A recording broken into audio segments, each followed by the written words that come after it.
12.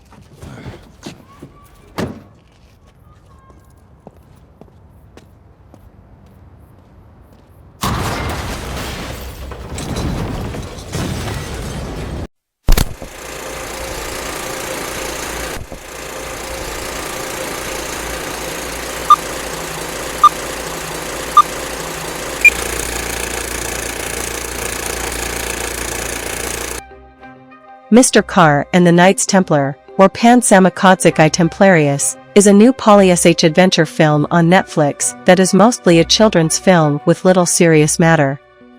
The plot follows a renowned but egoistic art historian and treasure hunter named Tomasz, who finds an ancient Templar cross and sets out on an unusual adventure to find the grand treasure that it leads to. While charming at moments, particularly with the three children characters, Mr. Carr and the Knights Templar is good for a light casual watch and should not be expected to be too serious. Mr. Carr and the Knights Templar begins in the Latvian coastal town of Liepāja, where the protagonist of the film, Tomasz, arrives in his distinct and unique amphibious car. Being a famous art historian and treasure hunter, Tomasz is clearly on some sort of search mission here, and he is not alone at the place either. An elderly man named Peterson also joins in, and it is revealed that he and Tomasz are very good friends, despite being professional rivals. Along with them, a third mysterious man with a hat and a Spanish accent also joins in, but this third man wants to kill and stop the protagonist from reaching the treasure. Atop the nearby lighthouse, Tomasz solves the clue that had brought him here, and while defeating the hatted attacker, he also finds out the exact location of the treasure he is in search of. Finally reaching the spot ahead of Peterson, Tomasz gets his hands on an ancient Templar cross that is supposed to lead to an entire stash of Templar treasure. A press conference is soon held at the National Museum in Poland, where Tomasz has turned in the cross to be put up for display.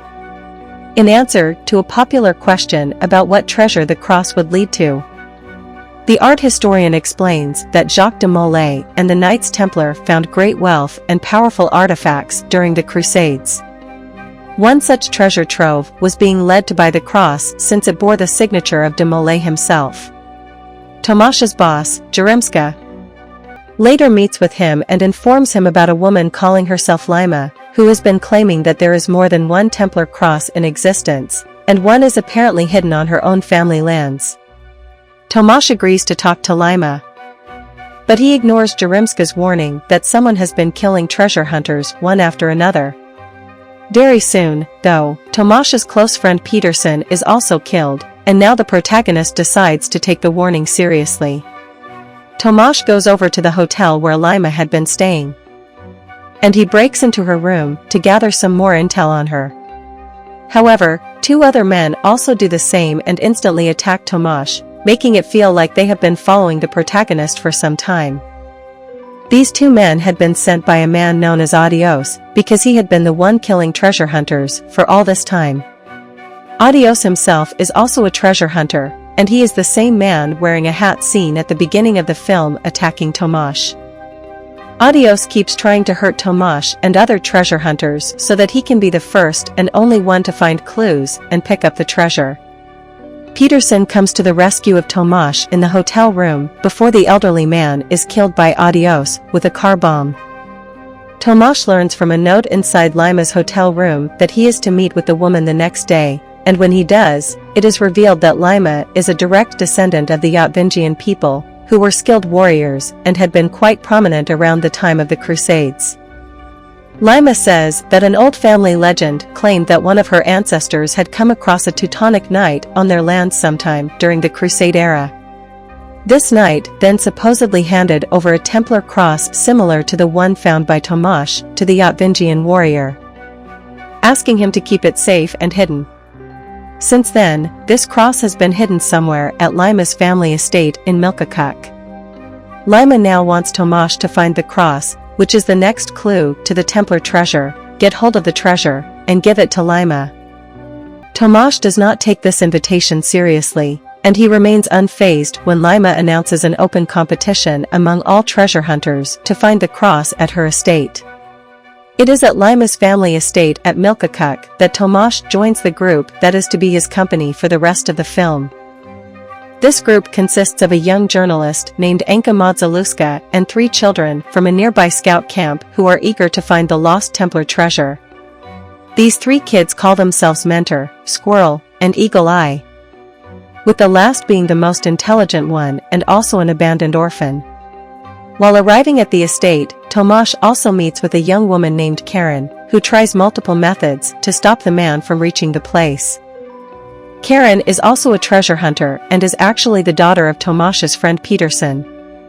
However, instead of having any good bond between them, Karen firmly believes that it was Tomasz who was responsible for her father's death, and she wants to stop him in any way. Among the treasure hunters at Lima's competition is also Adios, who instantly starts to kill off the other competitors and cheat his way toward the treasure.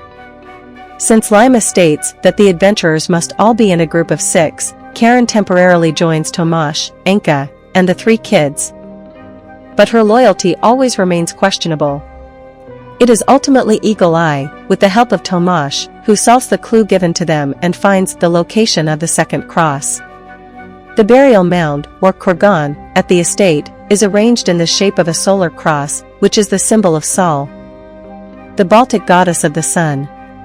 Tomasz states how Sol is often portrayed riding a white horse, and Eagle Eye instantly connects it with a horse carved on the Yatvingian shield earlier held by Lima. The cross had indeed been hidden behind that very shield. But it is Adios who gets hold of it first after eavesdropping on the 2. Adios takes away the cross, sets fire to Lima's estate, and also kidnaps Karen. The cryptic inscriptions on the 2 Templar crosses stated that the treasure had been hidden exactly where the heart was. And the protagonists have to figure out the meaning of this clue next. Eagle Eye now reveals that the second cross actually bore the signature of a different man, Siegfried von Feuchtwangen, the Grand Master of the Knights of the Teutonic Order. With this information, Tomasz understands that the treasure must be in the Polish town of Malbork, for the Teutonic capital, and therefore the heart of the order, was Malbork at the time. Driving over to the place, the group enters Malbork Castle, where they also find Adios and his men taking Karen. Together, the 5 then bravely manage to rescue their kidnapped companion, and Karen once again becomes part of the group.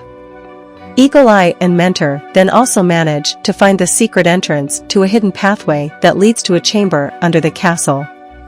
As the group of 6 reaches the underground vault, they come across an inscription that makes things clearer to Tomasz. As the art historian deciphers the inscriptions, it is revealed that Jacques de Molay and Siegfried von Feuchtwangen had worked together to find out the secret treasure, and there were others in their group as well. King Philip IV of France, also known as Philip the Fair, was also among this group, and he represented the Order of the Knights of the Tau, which is not really documented in history and so is a part of the film's fiction. Mr. Carr and the Knights Templar bases the next parts of the mystery on this very fiction, as Tomasz realizes that the group of the knights had found something with extraordinary power inside the treasure vault. All of the members had decided to keep it a secret, and they made 6 crosses for the 6 members, with the crosses all acting as guideposts to take them to the place later.